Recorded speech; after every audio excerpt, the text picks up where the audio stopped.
This is Kim Holland. She is the Netherlands' biggest adult film star and has spent decades building a porn empire with her ex-partner, Ruud Slakhorst. She is a celebrity whose trusted image is used to attract new models to what they think is an amazing opportunity to join the porn industry. The problem is, many women that worked for the Kim Holland website and its related companies say they faced grooming, coercion, and abuse. After filming, I'm feeling I was raped, because everything hurting me. They intoxicate you so that you do more on camera. They can make you do everything you want. They knew that I was ill, mentally ill. They knew. Last year, I interviewed Sheila Rosa about some really serious allegations of violence abuse by Ruud Slakhorst and his new partner, Allege van Vlaanderen. She was laughing while I was starting to bleed from the behind, so... You were bleeding? Yes, I was blue and I was bleeding. Those claims led to legal threats to shut down my work, but that just led me to dig deeper into the story. So for months, I've been looking into the Kim Holland website, which is a major adult film business in the Netherlands, as well as looking into its namesake, Kim Holland, who is the country's biggest adult star. This isn't just about Kim Holland, though. It's about a whole network of people who profit off vulnerable young women. The face of these businesses is Kim Holland herself. Her fame is like a magnet. It draws women to her porn companies with dreams of stardom. They trust her to keep them safe and build the successful porn career that they're hoping for. Kim Holland owns Kim Holland Productions with her ex-partner, Ruud Slakhorst. They made it a household name, and later they co-founded the Meiden van Holland brand with partners Midhold and VPS Cash. Meiden van Holland is a major porn site, but it also runs pay TV channels, broadcasting content from Kim Holland and from other producers. It's the biggest porn company in the Netherlands. And on the surface, Kim's fame and Meiden van Holland's size make them seem like the perfect place to start a porn career. And let's be honest, everyone assumes that if a porn company is run by a woman, it's going to be a lot safer. But every model that I spoke with said they had zero contact with Kim Holland when they actually applied for a job. Instead, her trusted image is used to reel girls in, and then they're handed off to another producer. And with those producers, former models are saying that there's no sexual health testing, there's drugs, there's alcohol, there's abuse on set, even that contracts are unfair. So in this video, we're going to expose the truth about the human cost of the Dutch porn industry. We'll look at what's been happening, who's responsible, and what needs to be done to stop the abuse. We have to start with the devastating way that Kim Holland's companies recruit new models. I spoke with a girl I'm calling Emma. She alleges that her experience working for Kim Holland pushed her so far that she attempted to take her own life at one point. Now, Emma's teenage years were really rough. A traumatic experience at the age of 16 turned her whole life upside down. So he wanted sex and I said no, he wanted sex and I said no, and the third time he tried, I froze. And from that moment on, I felt like a whore. And I can't explain it. I went home and I felt dirty and disgusting, and that feeling never, ever, ever went away. There were years passing by, I had similar experiences over and over and over again. And by the time I was 18, I was long gone. There was nothing left of me. Her mental health crashed and she desperately needed help. I was so severely ill. Mentally, I was so severely mentally ill. I didn't self-harm a little bit. It was horrible. I was back then covered in wounds. And I told to the friend, I said to her, well, what are you good at? What can you do? And I said, well, I'm good at sex. And then I'm like, well, maybe I can do that. That pays good, right? And if that's what I'm good at, then why not? And kind of as a joke, I registered myself online. And I believe, but I don't know for sure, that the one who contacted me was Ger. And we just went somewhere to have coffee. Honestly, Emma's story should have ended there. In the porn industry, they won't film with girls who have fresh self-harming scars. That's because doing porn, it's a huge deal. Those videos are out there forever for everyone to see. You'd think they'd be really careful to make sure that someone's in the right headspace to make that choice. But he didn't see a girl in crisis, he saw a new porn model. Things got messy right away. He blurred the lines between professional and personal. even inviting her to his house immediately. I remember sitting on this extremely white leather couch, and he had like the paper forms. And the paper forms you could fill in what you can or cannot do with your body. The question was, can you squirt? And I looked at him and I said, I don't know. Then he was really close to me on the couch. He was really sweet. He made me feel like for the first time ever somebody listened to me. Just try. What's the problem? You need to do it on video later.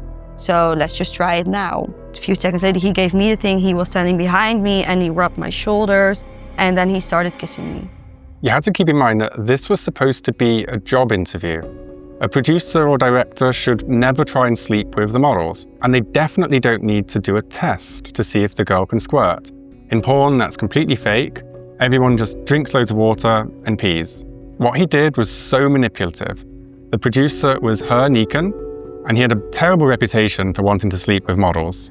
For Ger, it's normal to fuck a girl before she go on the set, you know.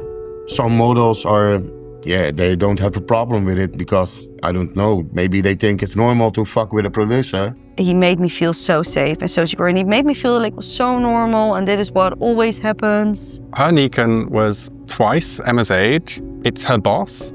He's in a position of trust, and he crossed every single line. In my opinion, it sounds like he used something called the lover boy method. That's when someone uses a fake romantic relationship with a vulnerable person to try to control them and push them into something like porn or prostitution. Basically grooming or human trafficking. I wanted to do whatever he wanted from me. I don't think it would have mattered what he asked me. I think I would have done everything that he possibly would have asked me. Because I was really vulnerable and I just wanted to be loved. And he gave me a false sense of that. At that moment, I even had a false sense of, oh my God, I really like him. I think he can be my savior in some way. I know I have felt that. I know I felt it completely. And so after that moment, he gave me so much attention.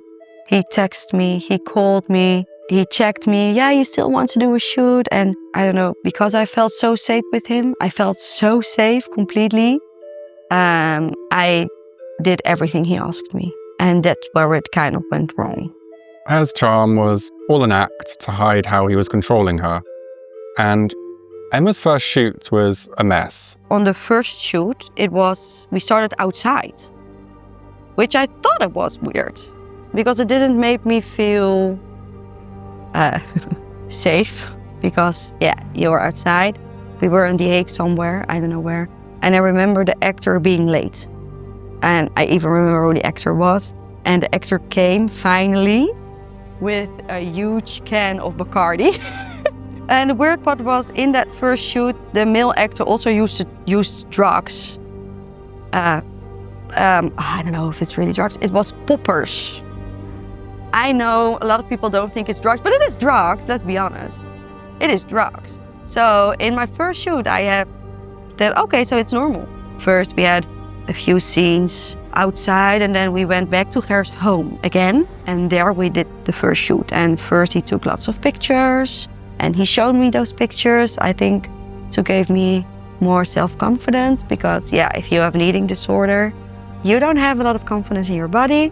I have never had so many compliments in my life than from him. No other guy in the whole world has given me the same sense of being perfect and amazing like Ger did to me. And I think the second I had my first shoot, I was already in love with him. I know. Because otherwise I couldn't have done all those things. Do you mean you don't think you could have done the porn video if it wasn't for being in love with him? I think I would have quit right after. When you're shooting video, it hurts sometimes. Well, not sometimes, it hurts. Because they aren't gentle and it takes sometimes hours. And then you need to do this, and then you need to do that, and then you need to be on top, and my legs hurt, and my back hurt, and my head hurts, and oh, does my makeup still look right? And oh, don't they see the scars on my legs? And oh, it's not as fun. It is not fun, at least not for me. So you had a bad experience your first shoot? Well, not really bad per se. I didn't want it to be bad. Just didn't enjoy it. No, definitely not. This is the crazy thing. Her scenes were sent to Meiden van Holland and Kim Holland, edited and then posted on their websites. Her scars made it really obvious that she wasn't okay, but they just kept making money from her.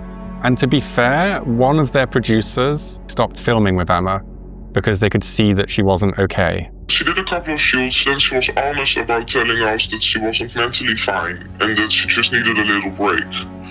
So after that, I didn't contact her anymore because I don't want to work with people that are mentally not feeling okay, because are you capable to sign a contract then? But that's just one person, and her manipulation kept Emma doing more and more shoots. Like, she thought she was in love. Ger and I started having sex after shoots every time, and the way we were having sex also went a little bit more extremer every time we did it. I mean, it was more extreme in the porn video or more extreme? Oh, more extreme privately with him. And was that something you wanted? I don't know. I think, yeah, well, I wanted him to love me back because I think back then I had a false sense of love. He made me feel so safe and so loved, and I felt like he would protect me from everything. It didn't came into my head for a second that I needed protection from him. And so Emma's shoots kept piling up, and when she tried to pull back from her, even other actors started to notice that she was in trouble. Ger wanted me to stay after the shoot because he wanted to talk, but I knew what talking would meant. And I was so angry that I didn't want it. What did talking mean? Sex. He wanted me back. Or at least he wanted me to love him again. He wanted me to do everything he told me again. And I did everything he wanted me to do on the shoot, but I didn't do it with the same vibe I normally did. But Ger was really, really mad. And I remember the actor, he called me into the bathroom and he told me, you need to be really, really careful. I think I know what's going on. This is not okay. You need to get out. This is not safe. This is not okay. And that made me so confused because I didn't understand what it was coming from. Because I was like, what the hell? But I was young and stupid and I was sad and I felt defeated. And after the shoot, Ger made me stay and the actor tried to do everything he could to take me with him. And Ger said, no, you're leaving, she's staying. I was in that apartment alone with Ger and he asked me what's going on, blah, blah. And he tried everything he could to fix what was wrong, but I froze up again because I was scared. For the first time ever, I was scared. Sadly, like in any abusive relationship, Ger managed to reel her back in, but his hold was slipping. The shoots were taking a toll on Emma, particularly as they got more and more extreme. Every time after a shoot, I remember I went into the shower and I scrubbed myself from top to bottom, hoping to scrub off the feeling I had of being disgusted of myself. I hated it. I am months in this world. I didn't know what was normal and wasn't. And the second that it went, I think, wrong was up until this time, I had only done shoots with one guy. And that was for me enough mentally. But then after a while, they're done. You have done enough guy on girl shoots and they tell you, well, you know, this is not interesting anymore. If you want to continue shooting, if you want to continue to earn money, you need to do more. And that's when they said, what about 2 guys? But I was scared and I still did everything they wanted me to do. And what went wrong on that shoot is I heard from an actor after I've done that shoot that what happened wasn't completely normal. Normally you work up. So you do 1-on-1, then you do 2-on-1, but nothing weird or nothing heavy. And the first shoot I had with 2 guys and me, we did double penetration right away. Did you agree to that? Well, yeah, as much as I could, because that was a shoot, there was lots of alcohol. That's the shoot that I remember vividly, that the contract was a champagne bottle. Ger knew I was extremely nervous and he made sure I had enough alcohol in my system to just do whatever he wanted me to do. And that shoot was horrible. It was painful, it wasn't comfortable, I felt shame. I felt completely disgusting the entire time. So it was way too much and I couldn't handle that at all. And I remember being drunk doing it. And I remember even though I was drunk doing it, looking at the picture they have taken, I see on my face, I feel the despair. I feel the disgust, the hurt, the what am I doing? Ger knew that I had a tough time. And he did everything in his power to make sure that I would do it again. So that's the one shoot I can honestly tell you that I was incapable of making a consensual decision. I was completely incapable. After that shoot ended, I remember self-harming also again. So after that shoot, I think I was done with Ger.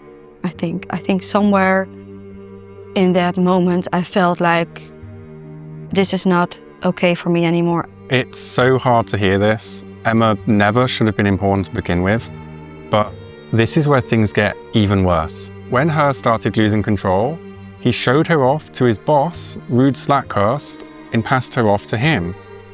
And Ruud became her main manipulator.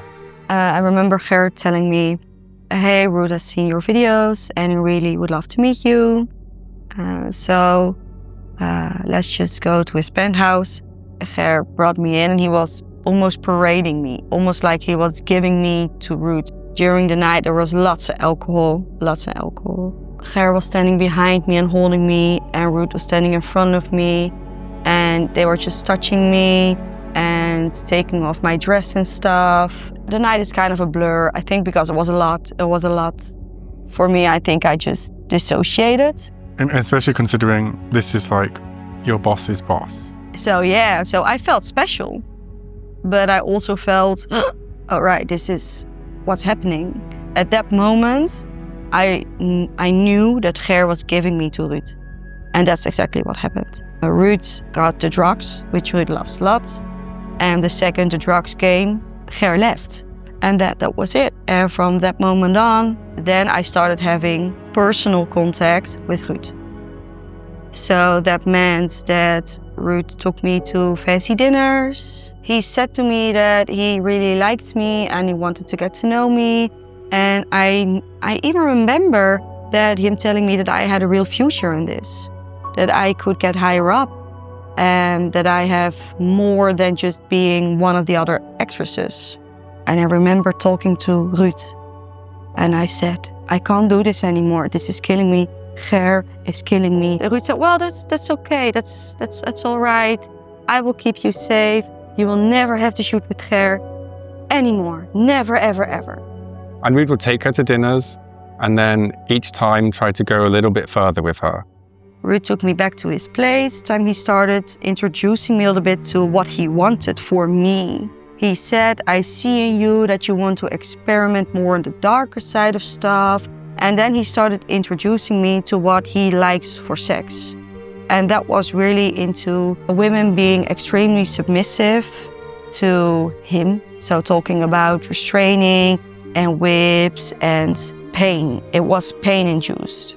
And he asked me, do you have a high pain level?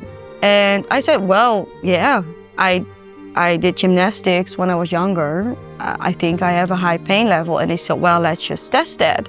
And I remember him biting in my neck and on the upper side of my back. But I'm a freezer. I have always been a freezer. So what happens the moment I feel a lot of pain in one way or the other, if it's emotional or physical, I shut down completely. And what happened, I felt him biting and I felt him hurting me, but I couldn't say, this is enough, stop, please stop. And I remember screaming to myself, stop, please stop, please stop. But I'm also thinking, if I just stand still, and I remember looking at the mirror and him standing behind me and biting me, and I remember him keep biting and I remember looking at myself and looking down, closing my eyes, and just again think for the 100th time in my life, if I just stand here and stay still, it will be over soon. And that's how I got through it. And that's it. And suddenly he stopped biting and he said, well, yeah, really well done. I almost felt like I won a prize for withstanding the pain that he gave me. And then the next day I woke up and I look in the mirror and I see enormous marks on my back from his teeth. It wasn't like a small bite mark. I had bite marks everywhere on my back. And I still have some marks on my back. And right now they don't really look like teeth marks, thank God. So he scarred you? Yeah. And this is so wrong. Sure, people can have kinks, even very intense kinks. But in BDSM, everything has to be safe, sane, and consensual. Even if we ignore the fact that Ruud was her boss and Emma was seriously ill and self-harming, why were there no safe words? Why no talk about consent? Like, at least check she wants to be bitten. In my opinion, this is not BDSM, it's abuse. And her shoots just kept getting worse, with one scene completely pushing her over the edge. So they asked me to do the shoot that was on the freeway in a moving van. And that's when something really bad happened for me. That went viral. But viral meant it was on show news. And you don't know it, show news. But trust me when I know that everybody in Holland knows the show news. Which meant that I have kept my secrecy for all this time. Nobody knew I was doing this except for 2 friends. And then everybody knew, which meant that my little brother got sent pictures of me to his phone, which meant my parents were stopped in the streets by people living in their village telling them, you know what your daughter is doing. I got tagged, because show news put it on their Facebook also, and I got tagged with my phone number, my personal name, my true name, every information. Everybody who has not liked me over the years took that as their moment to get their revenge on things they thought I did to them. And I believe truly in my heart that I am not a bad person. But the whole world made me into a villain. I got texts day and night. I got called the most horrible stuff. And when you have an eating disorder and people start commenting on your body, that makes it horrible. And I have never felt so bad in my entire life that my parents are calling me, telling me they don't want to do anything with me anymore. That I am not welcome anymore, that people that knew me, calling me the worst names, telling me how bad could she have fallen. Oh, I always told you. Oh, you see, she is a whore, she is a pig, I have had the most horrible things about me, with the worst cussing names possible. People putting it on my Facebook wall, people coming to my home. I think everybody thought they were the only one who texted me. They thought they were the only one who noticed me, but everybody I have ever known in my whole life knew about it and commented on a really bad way. And that broke me. That broke me. And nobody could have ever fixed that. But the problem was, even though I was completely broken, now I completely didn't have nowhere to go. Because now I have lost every safe space I have had. And I was searching for a way out of life, completely a way out of life, a completely way out of life. So I literally tried to kill myself. And I have the most horrible scars on my body because I tried to do that. So I just went to the hospital. I literally, and that's how it works in the Netherlands. You go to the hospital because, I don't know, you just look at yourself and then you see yourself passing out and you see all those blood. You call the hospital. The hospital says, well, yeah, we can't send an ambulance. You did this to yourself, so you can just come to us. And I went to the emergency room and they just fixed me up and they let me go. No, like, mental health check or anything? Nothing. They just let me go home. And I don't know how that happened, but I still continued to shoot. Because I think I had nothing left. I let my scarring heal. And a few weeks later, I did my first shoot again. No one should feel like ending their life because people saw them in a porn video. Before anyone films, they should be told exactly what it means. Those consequences, they need to be crystal clear. In my opinion, situations like this only happen when there's manipulation or human trafficking in the recruitment process.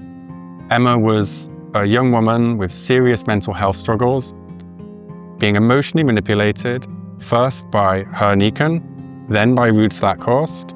After the suicide attempt, feeling completely lost and with nowhere to go, she continued shooting. But the crazy thing is, they allowed her to continue shooting. But the good thing is that she did start pulling away from her manipulators again. It was a shoot for a very fancy 4DX porn movie that's in Amsterdam. And I told them, I can't do this again. So I can't be there when the press are there. But if you want me to be there for the opening, for the first time seeing the movie, I will be there. But they saw in me that I was completely devastated. So what happened? Ruud, he said, well, you know what? Then you don't come to the press. Now, it was difficult, but if you really don't want it, then no. So that was the first time I was tough enough to tell Ruud, this is my line. I can't do press. I can't, because I can't survive that. And then for the first time ever, he said, okay. But then the manipulation started again. So he would normally not accept no, he would try to... Yeah, it was never no. It's always yes. And I remember he felt like, all right, she is really getting away from us right now. He said, well, you know what? It will all be fine. I will just pick you up and I will just go with you. And he picked me up in the most beautiful limousine. Yeah, I don't know how I felt for all of that. And he said, well, you know what? Kim also really wants to meet you. I think she used her to get me a little bit back. And I think they knew I needed a woman to make me feel a little bit more safer again. And then I remember sitting in the limousine with Kim and with her, I think it was her husband. What Kim did, I really felt like a girl again. I felt like a woman. I have always felt like a girl. With Ruud, with Ger, they kept me small. They wanted me to be a small girl. They always told me that they liked me because I was young. And Kim started talking to me, telling her about her youth. She gave me the feeling that my youth, the world I was coming from was not so different as hers. Even though she came from a very religious family, I came from a really narrow-minded family. So we are not so different. We are kind of alike. And so she made me feel not alone. And I don't know how I was so easy to read. But I was just so easy to read. How convenient is it that the second I was done, I wasn't done? Because they finally introduced me to somebody even more important than Ruud. Kim told me, it's so good that Ruud is keeping you safe in this journey because there are a lot of bad people in this industry. We want you here and you can do more here and this is your place to be in. Did they do this to try and keep you at their company so you wouldn't work for others like us? I think so, because not long before that, I did a movie for another company. And I remember Ruud feeling really angry about that. They told me that I could never ever do that again, otherwise they will never want to shoot with me again. I felt threatened to do it again. As always, when she tried to start getting away, they found another way of manipulating her, this time with Kim. And you can hear it, like, other people are bad, we're the ones protecting you. And if that didn't work, she said they'd threaten her.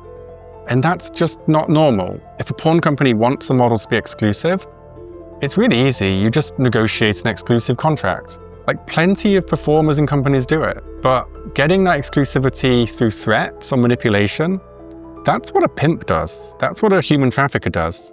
And even now, with Kim Holland pulling the strings, Emma claims they continue to push past her limits to get what they wanted. So I told them, I don't want to do a shoot with a girl. And they did.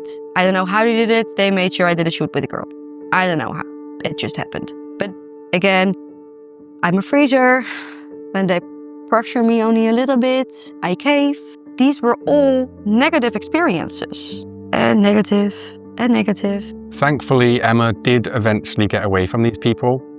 Her story is really complex, and I'm going to share the full interview on my channel later. The big thing that keeps coming up is how she continuously blames herself for what happened to her. But there's one thing she does call them out on, and that's that they never should have filmed her in the first place. In this whole interview, I think I have been also kind of protecting them in a way of telling this was my fault, I didn't do this, I didn't do that, I should have. The thing that I do can 100% feel that they did, that I can tell them, this was not okay, this was over the line for me. They knew that I was ill, mentally ill. They knew. Everybody who self-harms is ill and needs help. And not even didn't they make sure I had help, they maybe even used it to get what they wanted because they knew I was so vulnerable. And that should never have happened to anybody. Never, ever. It's like they made money from your mental illness. Definitely. And that's not okay. They should have said, if you don't stop self-harm, you can shoot. That would have been also maybe not okay, but that would have been better than what they have done now. This interview was really tough on Emma mentally.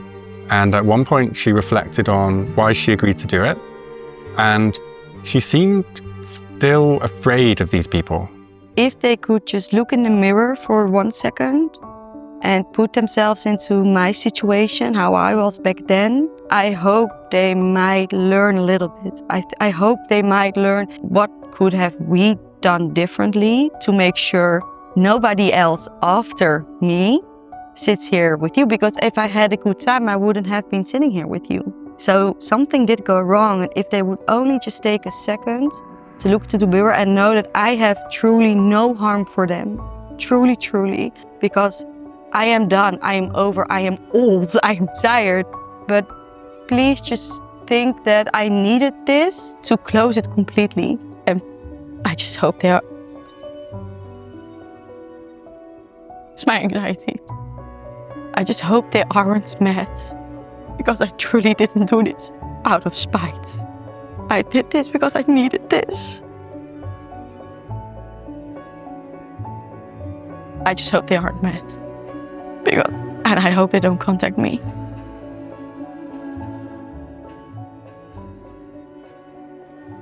There's another woman I spoke with called Rachel, and she also had a bad time, this time with Allege van Vlaanderen, who is Ruud Slakhorst's partner. Elise asked me if I wanted to do a shoot with 2 men, and then I told Elise immediately, no, because I only want to work with my partner. We said in the beginning, no, we don't do things with other men. So then Elise called me saying, oh, model has cancelled, can you come? It's with 2 boys. Again, we say no. This is the way she works. She doesn't accept a no. Never, never, never. She always tries to get her way. But then next step is she says, oh, you can learn, come to a party and try. At first, Allege acted like she wanted to be Rachel's friend. She invited Rachel and her partner to these private sex parties at Allege's home. The first thing I saw was there were a lot of people at the party, and the drugs. At normal parties, you would have chips or nuts put on the table. But on this table, there were just drugs that you could use. It was full of ecstasy pills. I also saw balloons with the gas, and I did not understand what it was. Elise told me I should take the balloons. Elise told me that I would get really relaxed if I would try it. She tried to convince me to just take it. And now I feel stupid because I did it not knowing what it was. But here's the thing, people can do what they want in private. But when producers invite their models to their sex parties and then allegedly offer them drugs, it's seriously wrong. And the reason why is because Rachel was working for these people. In these situations, you can feel like you have to go along with their requests in order to keep your job. And then obviously drugs, they really mess with your head. So it makes it really hard to say yes or no, or really even know what you're agreeing to. It's really manipulative, and it puts the models that are attending their parties in a really vulnerable spot. Rachel and her partner ended up going to more of these parties and also trying some of the other drugs available. And all the time, Allege keeps pushing them to try the threesome with 2 boys. We were talking about which man would be the right one to join us in a threesome, because Elise talked so much about it. It was not what we both wanted to do. It was just she convinced us to do it. If I look back on everything, she pushed me so hard into the ground. She used me. Now, the reason they probably pushed so hard for the threesome video with 2 men is simply that not many women want to do those kind of scenes on camera. That makes these videos more rare and more valuable, which means Kim Holland makes more money. Now, Rachel and her partner were relatively lucky, and they got away from Ruud and Allege's influence before things went too far. But not everyone's been that lucky. Let's start with Josine. She's a sex worker, but she's also done undercover journalism exposing pimps and wrongdoings in the prostitution industry. And she was curious about the porn industry and how everything works. They set her up with a producer called Bart Klomp. They asked me if I like rough sex. I said no. No, I didn't like rough sex. I want to be sensitive. And if they want that I do that, I don't gonna do that. And they have to film with the other girl. I push him away a little bit because he's hurting me very bad. But he don't give a fuck. Now, no one should ever get hurt on a porn set. Porn really shouldn't be a dangerous job. The blowjob was without condom, but then he wanna fuck me and he tried to fuck me without condom. So I push him away and I say to the cameraman, condom, right? But he didn't like it, you know? And this actor also allegedly tried to have sex without a condom and without getting her consent, which isn't just a huge health risk, it's also a type of sexual assault. The whole time he was very rough. It feels like he was fucking an animal, you know? Because he didn't mind it if I like it or not. And it was very painful for me. It hurts very much. And then when he fucked me, he also squeezing me very hard in my hips and in my back and pulling my hair. And I was thinking, okay, what the fuck is this? And also he grabbed me by my head and he wanted I lick his butt. He enjoyed it. When I was in pain, when I didn't like it, he was enjoying it. Because if I push him back, if I say easy, it almost seems like he gets more horny of it, you know? After filming, I feeling I was raped, you know? Because everything hurting me, you know? Because he's squeezing, he's biting everywhere. In my nipples, in my pussy. He's squeezing my hips so bad that it was hurting. And also I have hurt in my stomach for a few days because it was just he fucking an animal. And I asked Bart also after filming, he was too rough for me. And he said, yeah, I see it, I'm sorry, but I hope I stop him enough for you. But I was thinking, okay, what this guy doing on the set? What I hate now is that a video of that trio, when I feel that I'm getting abused, you know, will be forever on the internet. Mm. Yeah, they didn't even delete it when they found out that you were hurt in it. No, they didn't ask me if I want to delete it. They asked me nothing, you know. They only said, no, it's between you and Bart. You have a contract with him. No, I had a contract with you, not with him. But they don't give a fuck. And still standing there on the website. Sheila Rosa also faced sexual violence on a Kim Holland set. This time it was with Ruud Slakhorst and Allege van Vlaanderen producing. And right from the start of this shoot, she had a gut feeling that something wasn't right. One of them just looked angry at me. I really had a bad feeling about him because he could not look nice at me. And then the video actually starts. When the guys are busy with me, she tells them what to do. So the whole time when a guy is touching me here, she said, no, you can slap it on the ass, or you can do like this. And then I tell her that I do not like that because, you asked me what I wanted. I already answered you, and you want, go about this all again. The video was going more bad, and for me it was just, I felt just really abused. When you ask a few times, to stop, and the camera is in front of you, you cannot scream because nobody's gonna help you. So you try to act nicely and stop the scenes. I told her already I didn't like it. I told her already to stop. Ruud also told her once to stop. But she did not want to. So when the boys were going on, she told one of the guys that he should really slap me on the butt. So, I'm a model, so I would especially never ask for something like this because I cannot do photo shoots when my butt is blue, And I also did not ask for kinky stuff or something. He's starting slapping me on the butt, and immediately I think, no, this is not right because it was way too hard. So I asked him to stop, and this is the moment where he just does it 5-6 times, He takes me here like this, He slaps me in the face. It goes already so fast, and then, the face like this. And Elise is coming all the time when this is happening, and really with her phone going in front of you, and oh, you like that slut? Oh yeah, you like that, Ik bedoel, she was not stopping it. She was really enjoying it. She was laughing, and she was laughing while I was starting to bleed from the behind. So you're bleeding? Yes, I was blue and I was bleeding, and on my butt that I had for a few weeks, I had just hands just standing on there, and as I said, I was bleeding. Yes, so I stand in the shower and I felt really, really, really filthy, and I had not the feeling I could wash this away and feel better. No, it was really, really bad for me to have this experience because I felt not good after this. I felt especially really sad, I was thinking, yeah, maybe I am a slut. Maybe this is what I deserve when I take a job like this. That's what's going to happen. So. I was going to ask how you felt afterwards, but that's a good... Yeah, really bad. Yeah. How long did that stay with you for? Is it something you moved on from, or something that you still struggle with? I think about it, I think a lot, because it made me always angry. Sheila's allegations are really upsetting because in the porn industry, there is this twisted incentive where the more violent a scene looks, or more violent a scene is, the more money you make. I don't know the reason why, it's just the way it is. But from what Sheila says, it sounds like Elisa wasn't just chasing profit. It sounds like she was enjoying the abuse.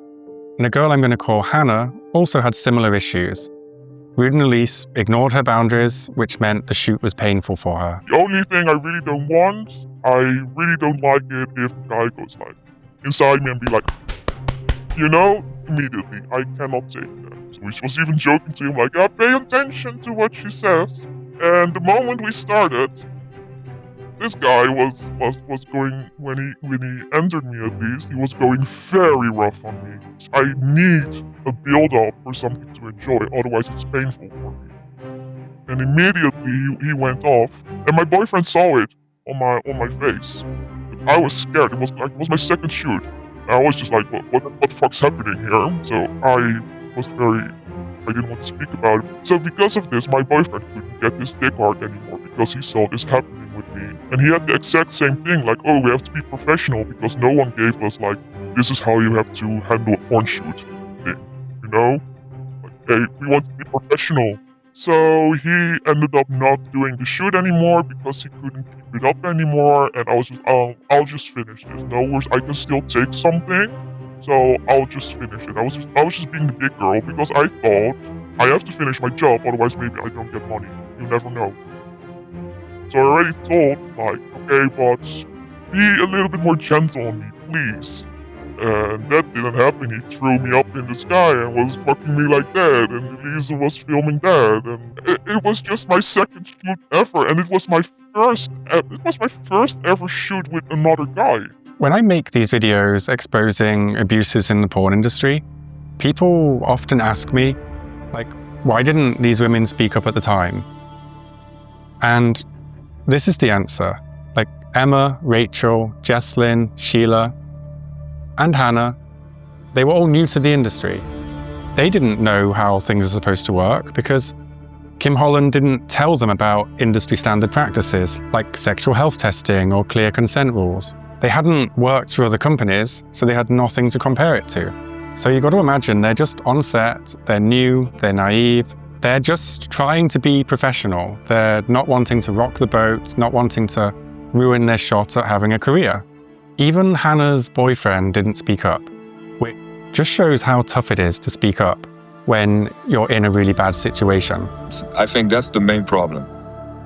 Like they hide away the rules and they look for new people, and they like the people they already took advantage of, they put you on the shelf because there's a lot of new people that want to make porn, and then they can take advantage of you. And it's like a system. The money-making system, and it's very wrong. Yeah. It's the thing that happens at Kim Holland, where girls are coming for like an anal, and then out of the blue they get like a threesome, and they just have to accept it because you're already there. They make a lot of, you say that, advantage of unknowing people.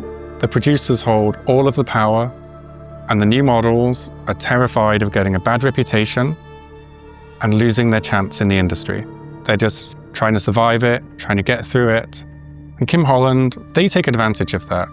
There's nothing stopping them from having a simple sheet to just explain standard practices and rules that take place in the porn industry to every new model. Next, we need to talk about something really troubling that's coming up in many of these stories.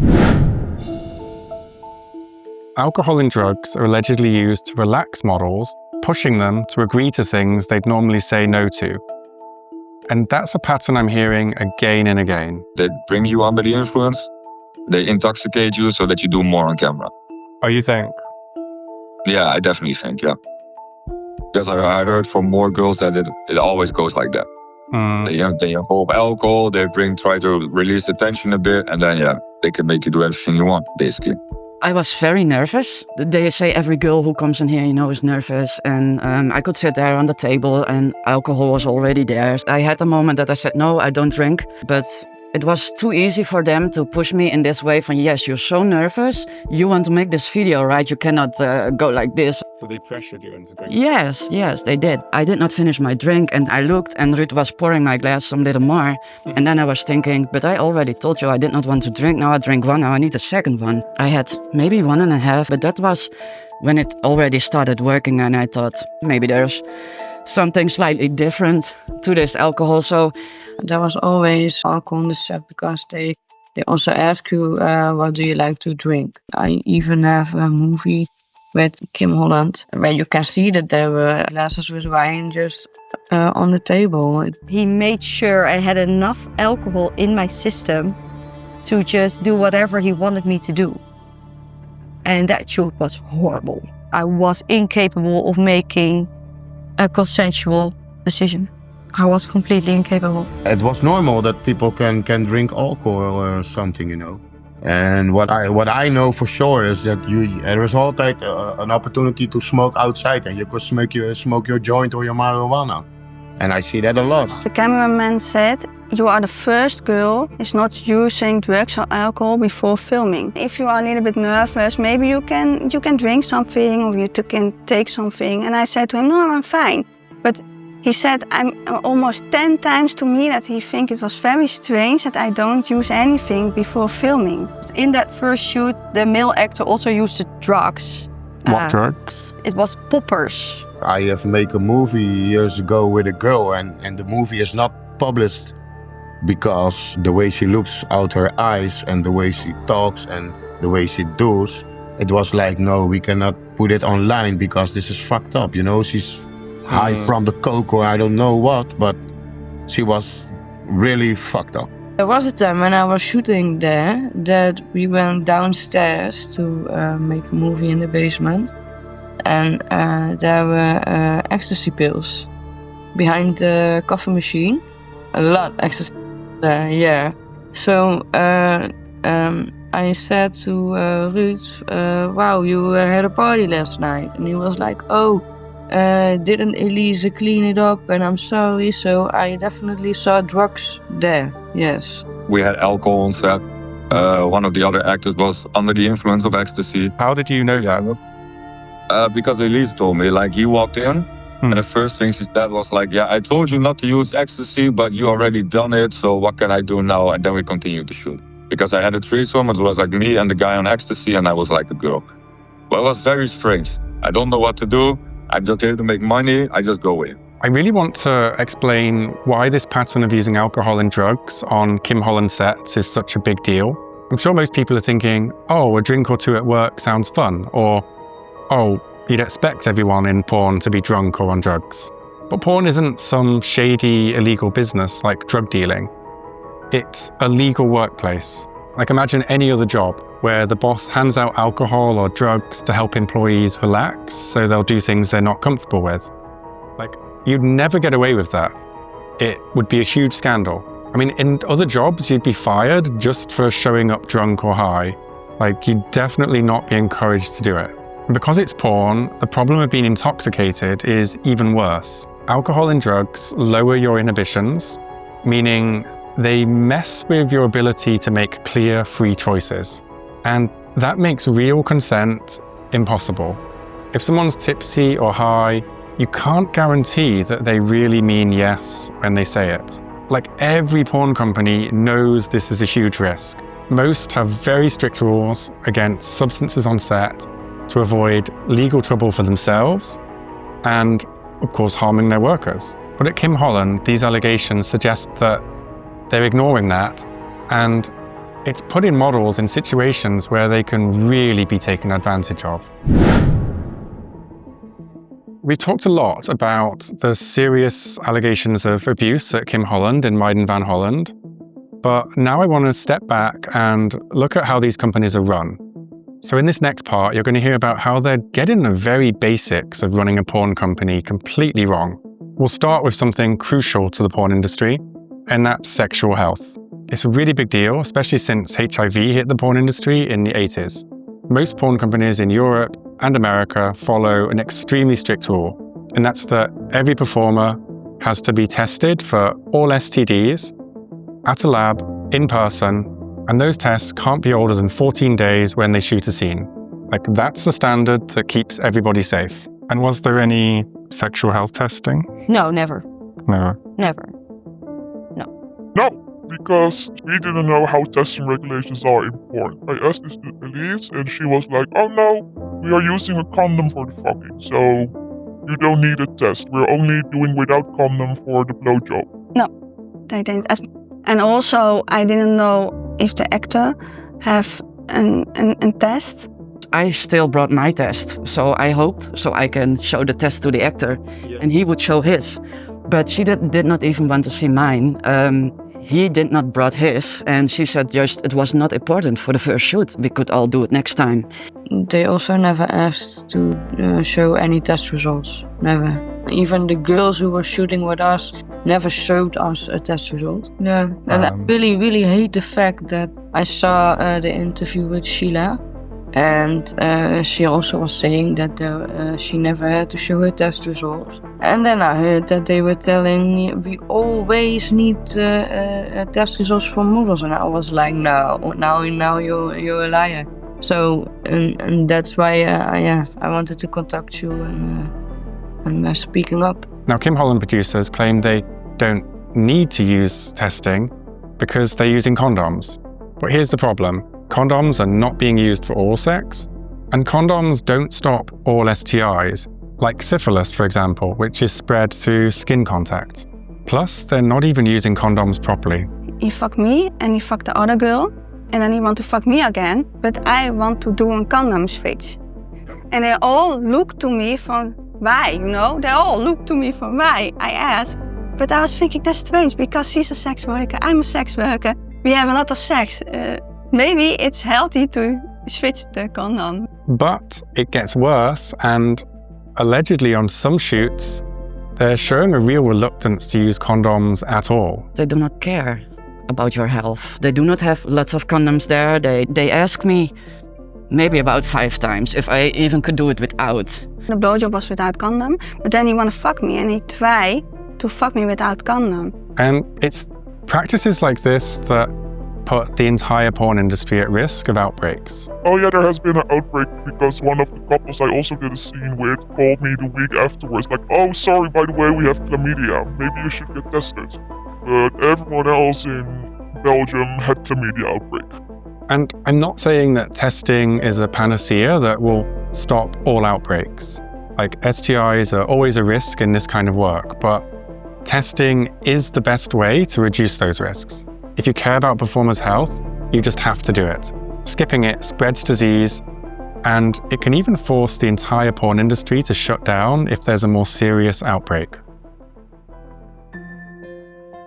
This next allegation is really hard to talk about. It makes me really uncomfortable. There are reports that Ruud Slakhorst and Allege van Vlaanderen are filming porn at their home with young children present. The children were home when we were shooting, so the children were locked up in this kind of trailer, just 20 meters away from where we were shooting, and they were told, you cannot leave this trailer. We were out in the garden, 20 meters from this trailer where her kids were.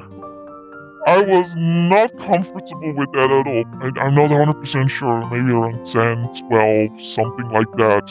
They had video games and everything in there, but they just got dumped in there with the instruction, you will not come out of this trailer because we are... And I was getting fucked hard in the garden at the same time. When I first started in porn, I did a few porn movies for Meiden van Holland from Kim. Mm-hmm. That's how I found out about the company, and it was my first introduction in porn. After that, I got casted for Allege. Yeah. And then I went to her house. The kids were still there, because I know that's something that you investigated also. The kids are still on set. Yeah. How close were they to the shoot? They actually were in this, one room, one wall apart. They have a separate area in the house where they make the porn, but it's fully accessible. So you hear kids running around and everything. So it's a sketchy situation. Yeah. For me, it was the first time that I witnessed it, so I didn't ask any questions because I was glad that I got a booking and I was able to do porn and I wanted to make a career out of it. But now looking back into it, I was like, it's kind of sketchy, I guess. Yeah, so it's the kids are just listening to you have sex. Yes, you can hear you fuck. Yeah, of course. Yeah, it's hard not to. Yeah. And how old were they? 8 or 9. Wow. The really young kids. There were 2 or 3 of them. So it's it's weird, yeah. And on the other hand, of course, when you are a parent, it's inevitable, but you don't bring your work to your home, and it's different. You cannot do that. I've never heard of it except recently, and it's not in this industry. That's crazy. And it's it's not illegal, right? It's just having sex at home, but something about it feels so wrong, and I can't explain why it's so wrong. Because we are not having sex, we are making a movie, we're acting. Yeah. So it's not pleasure anymore, it's actually a business, so there's rules to it. And that makes it's a gray area. It's not just that this feels really wrong. Even though the kids are in another room, they can hear or even stumble into what's happening on the porn set. And that's just not okay for young children. It can really mess with their heads. And it's just weird to have your kids at home while you're filming porn. It means you're focused on the porn shoot and the kids are not being looked after. And you can hear that the performers are very uncomfortable with this. And they're already in a tough spot because they're relying on Ruud and Allege for work. So speaking up about it is really difficult. And I brought it up because although it doesn't break any laws, it really tells you a lot about these people's character. If they care this little about their own children's well-being, it's no surprise they have such little regard for the models on their sets. And this next bit is even more disturbing. On top of everything else, Kim Holland published a video on their website that sexualizes a newborn baby. I can't show this video here on YouTube, obviously, but in the video, a performer called Mistress Noir uses a sex toy that looks like a realistic newborn baby on another model called Siswet. I reached out to Mistress Noir and she said, the idea and production of that movie was from me and Siswet. The dildo is called the Butt Baby, and it's specifically made for anal play. Kim Holland Productions, Ruud, bought the rights of that movie from me so they could also sell it. I've made lots of content with that specific dildo, and my audience loves the content. I'm aware that it's not for everybody and that it might offend some people, but it was never meant to harm anyone. For us, it was just fun. But let's be clear about this. You have to be sick in the head or have a very disturbing sense of humor to think this is fun. Taking something innocent like a newborn baby and then twisting it into something sexual, that's a line people don't cross. You have to wonder who they're trying to appeal to. And honestly, I'm wondering what else is on Ruud's laptop? What else does he get off to? And I can't think of any legal porn company that would publish this video, like even for a joke.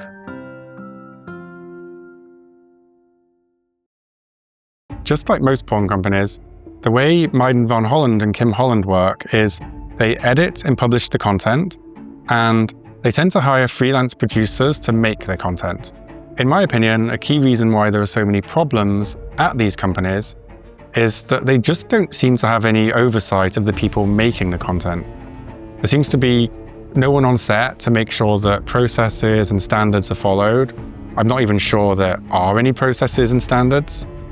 And that's what leads to the alleged abuses and the grooming situations that we've been talking about in this video. There's actually so little oversight that one of their producers, Bart Klomp, was actually stealing money from the models.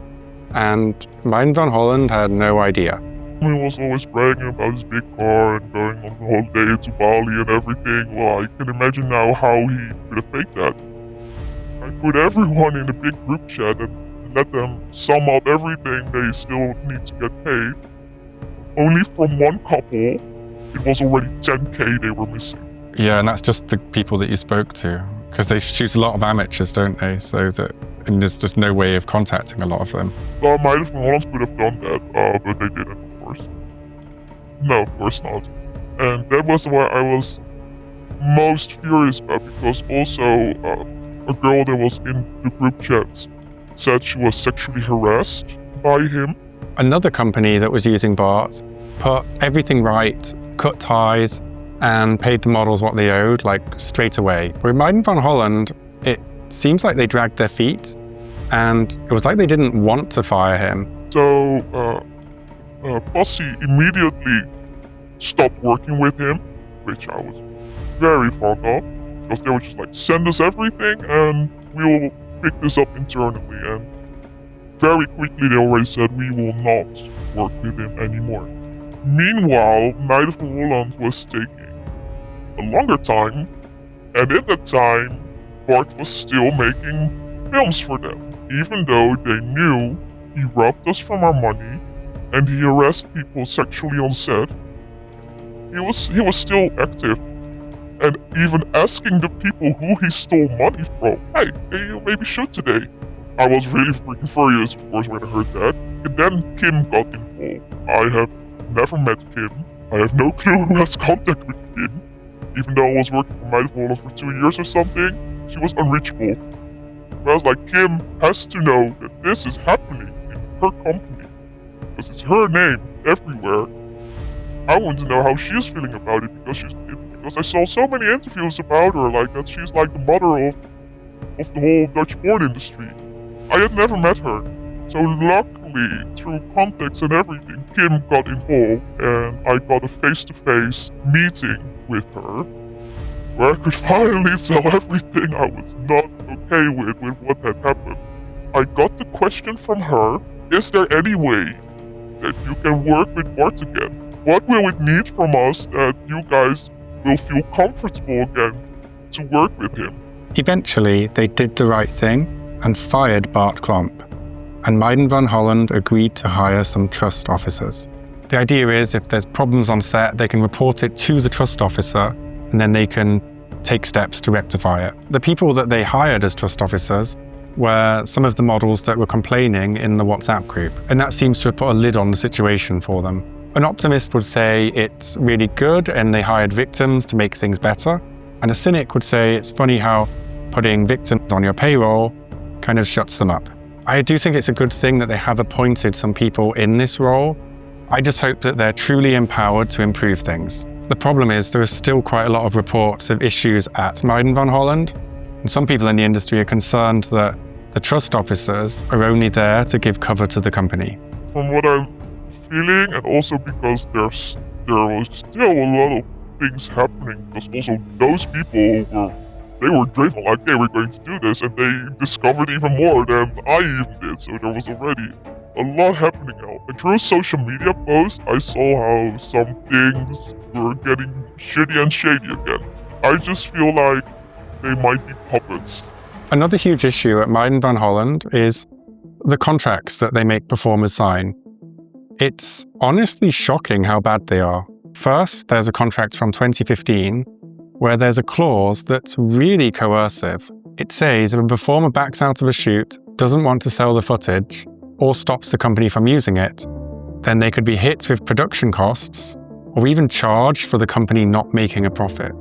Now that's so messed up, and it's something that's just not really done in the porn industry, because imagine being new and already nervous, and you're told that you might owe money just for saying no to something that you're not okay with. It's like a trap that can force you into going along with whatever they want, like even if it's unsafe or painful or something you just really don't want to do. And it gets worse. The contract is written as if performers are selling their own homemade videos to the company rather than being hired like a normal porn shoot. That's not how it's supposed to work, and I don't know why they've done that. These performers are working on Meiden van Holland sets, but the contract treats them like vendors rather than models who deserve protections and safe working conditions. Meiden van Holland and Kim Holland don't use this contract anymore, but one of the newer contracts I've seen is even worse. The coercive clause is gone, and that's a good thing, but now the contracts don't even say it's for porn. Instead, the producer just scribbles erotic model on the form, and that's it. And erotic model isn't porn. And it scares me so much because it's a huge enabler of human trafficking. And this is why. So imagine a sex worker who's fine with posing for underwear or nude photos, but she decides she doesn't want to do porn. But she signs the contract thinking it's just for erotic photos. So then the producer might say, oh, hey, how about doing a private video just for me, or I have a private buyer, and don't worry, it will never be online. Your friends and family will never see this video. And that might make her okay with having sex on camera when she wouldn't do if the contract said, oh, porn shoot. And that's how human trafficking works in the porn industry. They trick you into doing something you didn't agree to. And there have been quite a lot of cases like this, with Girls Do Porn being the big one. They lured girls in with lies and forced them into porn. And because Meiden van Holland and Kim Holland don't keep a close eye on producers, how do they know that every woman that did a porn video under those contracts really wanted to? And these are companies that have been around for a long time. Like, they know what they're doing. So we have to ask, why would they write bad contracts like this that leave the door wide open for human trafficking?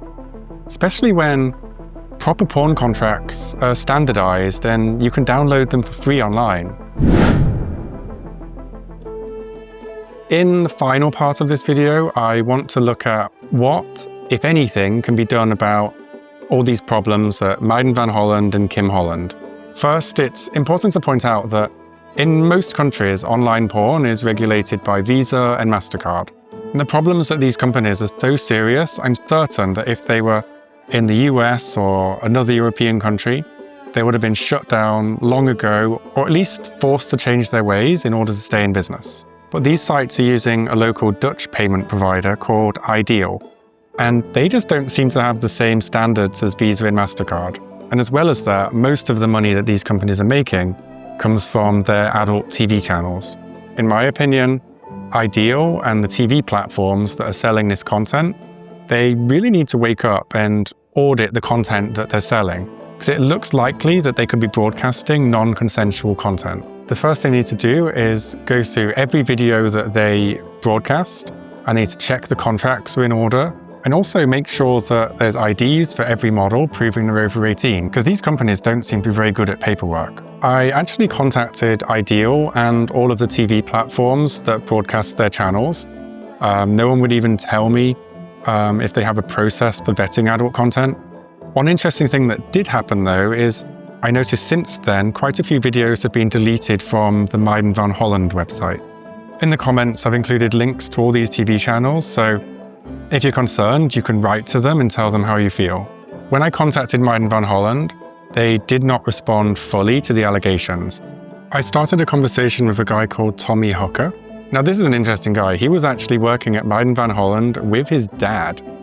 Like, can you imagine what it's like to work at a porn company with your own father? And he really tried to distance Meiden van Holland from all these problems. He even claimed that they're not a porn production company. I would like to emphasize that Meiden van Holland is not a production company. We operate as a marketing organization and acquire content from independent producers based on strict agreements and compliance guidelines. And this is an obvious lie, as we've seen that the contracts clearly say Meiden van Holland on them. And if it wasn't their responsibility, why did they have to hire trust officers when models started complaining? He was also really keen to distance them completely from Kim Holland. Even though we have the word Holland in the name of our biggest brand, we have no link with Kim Holland Productions. I hate to say it, but there's a reason why some people work in porn. Like, even this guy's lies are stupid. On their website, it says they were founded by Kim Holland Productions in 2009, but Tommy says there's no link. He says that since my first video came out, they now require STI tests. He also says they've cut ties with producers and hired certified trust officers. Which is true, they have cut ties with a lot of producers, not just the ones mentioned in this video, which just shows you how many problems there are there. And I promise I'm not making this up, but remember when I said this guy works with his dad? Well, they even had to fire his dad too. So, guess in the comments what his dad got fired for. The Kim Holland site has also cut ties with many producers, but they can't fire all of the problematic producers. Ruud owns the company, so he can't be fired. And let's be real, he's not going to fire his partner, Allege. I think that Kim Holland herself has to really step up and call Ruud and Allege out publicly for these abuses. And if she can't do that, she at the very least needs to put some processes in place to keep models safe on set, even if that means showing up for work and being on set to make sure that everything's okay with the models personally. I tried contacting Ruud and Allege for comment. Allege admitted to having alcohol on set and to not using STI tests. Not every recording, yes, but we don't. We do safe sex. So she has done the test, but she doesn't had the results in. I asked her, do you want to wait till your results? And she answered me, no, it's okay. I know I'm fine. So then we let go the movie. And then she blocked me. Ruud also doesn't really respond properly to requests for comment, but while investigating this video, Ruud hired another lawyer, this time Josine van den Berg from Mount Law, to send out threatening legal letters to alleged victims to me. Josine clearly hadn't bothered to watch the allegations in my original video, as Josine said I can't report that there's a link between them and Dennis Blackmagic, even though Allege and Dennis have photos together in all the newspapers, and it's Dennis that made Allege famous.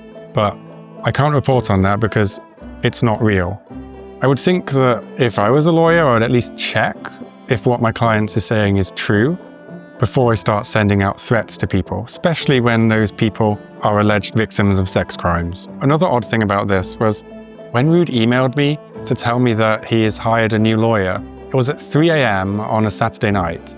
So once again, I'm wondering, where does he find these lawyers? Did he just find someone at one of his sex parties? I asked Josine, but she didn't comment. I also tried to contact Kim Holland.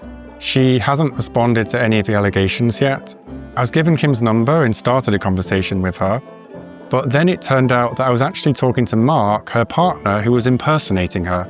And I think it says a lot about how her operation runs. So where do we go from here? This whole thing with Kim Holland and Meiden van Holland is such a big mess and it won't be solved overnight. But there are some things we can do. First, it's so important that models and others in the industry keep speaking out about the problems they face. Last year, a lot of pressure forced some changes on these companies, and that has to keep going. Second, the media in Holland and Belgium need to step up. Stories about porn always get tons of views because sex grabs attention. But they owe it to the sex workers that they're making money from to dig deeper. They should ask tough questions about health, about consent, about working conditions, and human trafficking. Get the real story. Too often, They just show the glamorous side and let the porn industry use them to pull women in, sending them into danger by not showing them what porn work is really like. And finally, the government needs to step in with some simple, clear rules for the porn industry. They should focus on keeping performers safe on set and making sure that everyone doing porn knows exactly what they're getting into. The industry can't police itself. The companies that break the rules, they always get a financial advantage. And think about it. Like, if you open a bakery, there's heaps of regulations. But for porn, there's nothing. And having clear rules would be good for the health of performers and the industry. And I care about this because I used to work in the porn industry. Like, I know how incredible it can be and the sense of community that performers can get from it. But at the same time, I know there's a dark side. And I know the dark side really doesn't have to exist at all. Thanks for watching. Bye.